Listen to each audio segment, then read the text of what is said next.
Join us for a deep dive into EMR. Everything you need to know about the method that is revolutionizing the world of trauma. Welcome back, everyone, for another deep dive.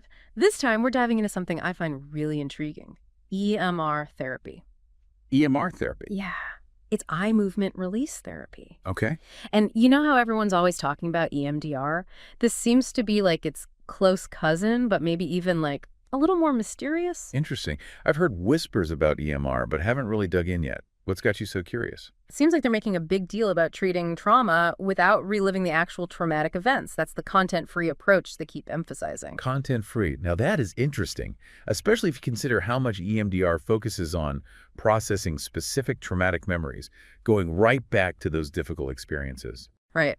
That's what caught my attention. And honestly, when I first saw that content-free thing, I was like, is that even possible? Can therapy really work like that? What do you think? It's definitely a bold claim. I mean, our understanding of how the brain processes and stores trauma is still evolving. Totally. But the idea that you could potentially heal without having to relive those painful memories, that's definitely something worth exploring further. Totally. And to add to the intrigue, one source even went so far as to call EMR a new therapy. Is that accurate, or is this something with deeper roots? Well, new can be relative, right? Take EMDR, for example. It gained more widespread recognition back in the 90s, but its foundations actually go back further. Ah, so it's been around longer than most people realize. Exactly. And both EMDR and EMR share a connection with NLP, neuro-linguistic programming. And that's a whole other deep dive we could do sometime.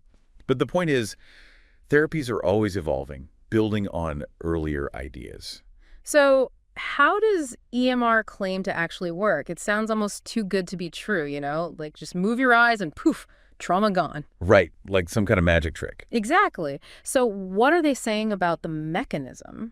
Well, one source mentioned that EMR works on both our conscious and the unconscious memories, which is pretty interesting when you think about it. Okay, yeah, I can see how that would be important, especially when it comes to trauma, right? Because so much of it can get pushed down into that unconscious space. Absolutely. And they explain that, like EMDR, the eye movements in EMR create this bilateral stimulation in the brain. Bilateral stimulation. Yeah, it's like activating both sides of the brain. Huh. Yeah. And they say this stimulation basically helps to unpack the emotional weight attached to those traumatic memories. But the key difference with EMR is that it's not necessary to actually revisit the specific details of the traumatic events themselves. So you could potentially work through the emotional impact of trauma without having to actually talk about the trauma itself. That's what they're proposing, yes. Yeah. Whether it's as simple or straightforward as that, well, that's a different question. I can see how for some people that could be incredibly appealing.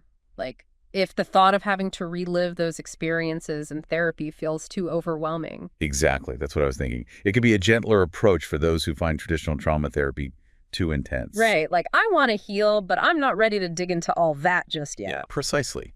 But on the other hand, it does require a certain level of trust. Oh, absolutely. Trust in the therapist, trust in the process itself. Exactly. Because you're basically saying, okay, I'm going to let you guide me on this journey, even though we're not going to map out every single landmark along the way. That's a really good point. It's like choosing to navigate without a detailed map. You need to really trust your guide. Exactly. And that's something important to keep in mind as we delve deeper into EMR. Because one source actually provided a handy little chart, because everyone loves a good chart. Oh, I do. Charts are great. Right. It breaks down the key differences between EMR and EMDR. Oh, perfect. Let's see how these two therapies stack up side by side. All right. So looking at this chart, it seems like one of the big distinctions is in their overall approach and goals. Okay, so what are you trying to achieve with each therapy? Exactly. EMDR, with its structured protocol, is really focused on reprocessing those specific traumatic events, with the aim of changing how you think about and react to them. It's about getting those memories to a place where they no longer hold so much power. Right, like taking the sting out of them so they don't keep causing so much pain. Precisely. EMR, on the other hand, is described as being more about addressing broader emotional patterns. So instead of zeroing in on, say, that one car accident you were in, it's more like looking at the overall pattern of anxiety you might feel in different driving situations. That's a good way to put it. They're not as concerned with pinpointing the exact origins of those feelings, but rather working with the emotional patterns themselves. Interesting. So it's less about the where and more about the how. Like, how do we change how you're feeling right now, regardless of where those feelings originally came from? Exactly.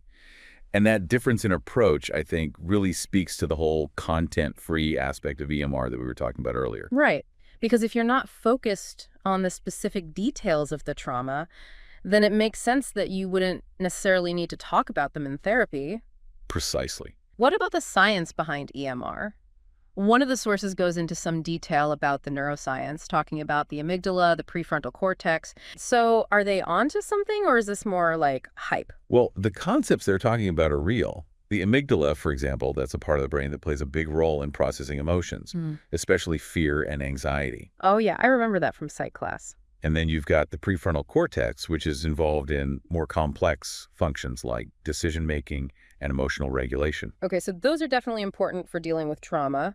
But are they saying EMR can actually change how those parts of the brain work? That seems to be the implication, yes. Interesting. And that's why I found it really interesting how these EMR materials emphasized its potential to work with something called implicit memory. Implicit memory. Okay, that rings a faint bell from, like, intro to psych, but I'm drawing a blank. Remind me what that is. Basically, it's the idea that our experiences, especially emotional ones, can leave these traces in our nervous system. Traces. Yeah, like imprints.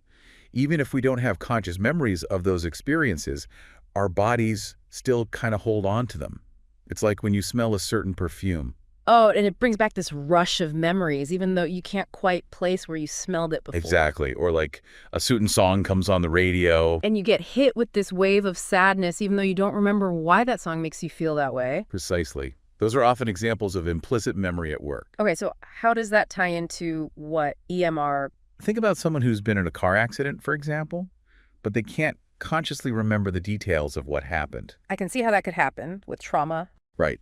But even though they don't have those explicit memories, they might still feel this intense anxiety whenever they get behind the wheel. Because their body remembers, even if their mind doesn't. That's the idea. Yeah. And so EMR proposes that by working with these implicit memories, with those feelings and sensations that are stored in the body, you can potentially work through the trauma without having to relive the actual event itself. That makes a lot of sense, actually. It's like you're addressing the root of the problem, even if you don't know exactly what the problem is, if that makes sense. Exactly. It's about getting to the emotional core of the issue, even if the conscious details are fuzzy or blocked off. So even though the research on EMR is still pretty limited, the idea that it could tap into those deeper layers of memory is fascinating. It makes you wonder, what other possibilities for healing are out there? Like, are we on the cusp of some major breakthroughs in how we treat trauma? It's definitely a possibility, right? There's so much we still don't know about the brain and how it heals. So true. It feels like every new discovery just opens up more questions. Exactly. But that's what makes this whole field so exciting. We're constantly learning and refining our understanding. Absolutely. So for our listeners who might be hearing about EMR for the very first time today, what would you say is the key takeaway from all of this? That's a good question. I think the most fascinating thing about EMR is this whole idea of accessing and potentially healing those implicit memories. You know, those emotional traces that trauma can leave behind, even when we don't have conscious access to those memories. Right, like we were talking about with the car accident example. Even if you can't remember the accident itself, your body might still be reacting to it on some level. Exactly. And EMR suggests that you can address those deeper layers of trauma, those implicit memories, without having to relive the actual event. Which is a pretty radical idea when you think about it. It really is. And it challenges a lot of the assumptions we have about how therapy should work. Totally. Well, on that note, I think we've done a pretty deep dive on EMR today. I think so. We've covered a lot of ground. Well, on that note, thanks to everyone for joining us on this fascinating deep dive into EMR therapy. Until next time, stay curious and take care.